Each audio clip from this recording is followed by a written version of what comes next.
Au sommet ce soir, la Journée internationale de la terre nourricière, la 55e édition célébrée ce lundi 22 avril 2025. Une journée qui rappelle la nécessité de restaurer les écosystèmes endommagés pour faire face aux changements climatiques et autres perturbations environnementales provoquées par l'action humaine.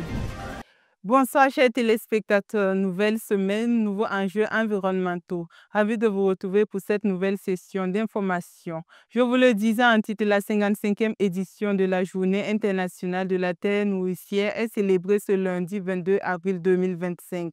Depuis 1970, le 22 avril de chaque année est dédié à la commémoration de la Journée internationale de la terre nourricière. Instaurée par les Nations Unies, cette journée vise à inciter les personnes et les organisations à limiter leurs activités nocives pour l'environnement. C'est une occasion pour sensibiliser sur la nécessité de préserver l'environnement de gens en danger du fait des effets des changements climatiques. Suivons avec Colette Ilboudo. Le monde entier commémore la Journée internationale de la terre nourricière ce lundi 22 avril 2025. Instaurée en 1970 par les Nations Unies, cette journée vise à sensibiliser la population sur les enjeux environnementaux de notre planète. Elle a été mise en place également pour accompagner les personnes et les organisations à diminuer leur impact sur l'environnement. La nature souffre et nous envoie des signaux forts que nous ne pouvons plus négliger. Les océans se remplissent de plastique et deviennent de plus en plus acides. Les chaleurs extrêmes, les incendies de forêt, les inondations et d'autres phénomènes météorologiques touchent des millions de personnes. Les changements climatiques et les autres perturbations environnementales provoquées par les activités humaines, notamment celles qui touchent la biodiversité comme la déforestation, le changement d'affectation des terres, l'agriculture et l'élevage intensif ou encore le commerce illégal des espèces sauvages, sont autant de facteurs qui accélèrent la détérioration de l'environnement.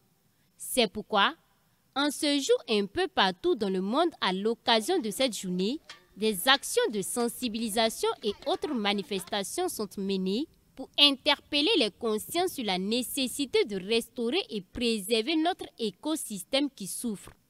Les écosystèmes soutiennent toute vie sur Terre. Cette journée qui entre dans le cadre de la décennie des Nations Unies pour la restauration des écosystèmes illustre l'interdépendance qui existe entre l'être humain, les autres espèces vivantes et la planète sur laquelle nous vivons tous, a écrit l'ONU sur son site. Cette journée internationale de la terre nourricière nous rappelle ainsi la nécessité de passer à une économie plus durable qui bénéficie à la fois à l'humanité et à la planète. Assurer une harmonie avec la nature et la terre n'est plus uniquement souhaitable mais impératif selon l'organisation. Cette 55e édition de la Journée internationale de la terre nourricière est célébrée sous le thème « Ouvrir les yeux pour préserver la biodiversité ». Selon le rapport du dernier sommet africain de l'énergie, près de 600 millions d'Africains, soit environ la moitié de la population du continent, vivent toujours sans accès à l'électricité. Pour pallier à ce déficit, au-delà des initiatives étatiques, des génies existent et proposent des solutions. C'est le cas de Vital Vitium, un chimiste et chercheur congolais qui a mis au point une technique qui permet de produire de l'électricité à base des plantes. Plus de précision dans ce récit de Mamadou Souari. Produire de l'électricité à base de plantes, oui, c'est bien possible. Cette technologie écologique ouverte a été mise au goût du jour au Congo-Brazzaville grâce à l'ingéniosité de Vital Vitium, chimiste, chercheur et inventeur congolais. Cette recherche qu'il a commencée depuis l'âge de 8 ans produit enfin ses premiers résultats. Il s'agit d'abord pour ce chimiste-chercheur de relever les défis liés à l'accès à l'électricité dans son pays, le Congo en particulier, et l'Afrique en général.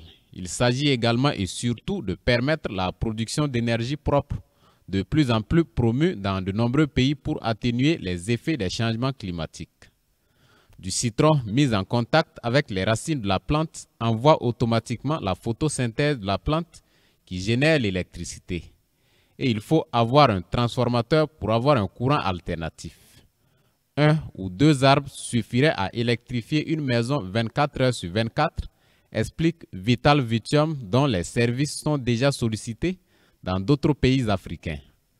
En dehors de cette électricité à base de plantes, ce chimiste a à son actif d'autres inventions dont la lampe charbon mise au point en 2018 et une allumette faite à base des œufs de poisson.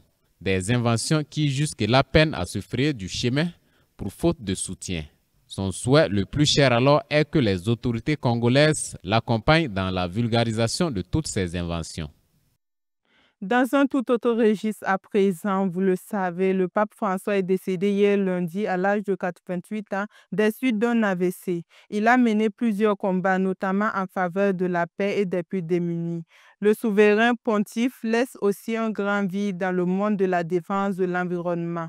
Il est le premier pape à avoir publié une encyclique dédiée exclusivement à la question écologique dénommée Laudato Si, dans lequel il appelait à une conversion écologique et surtout à un changement de mode de vie pour la protection de la planète. Il a multiplié les dénonciations sur la surconsommation et l'exploitation abusive des ressources naturelles. Sous son pontificat, le Vatican est devenu un maillon essentiel dans la lutte contre les changements climatiques.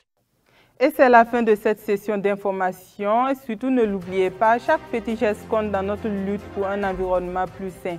Alors prenez soin de vous et surtout prenez soin de la planète.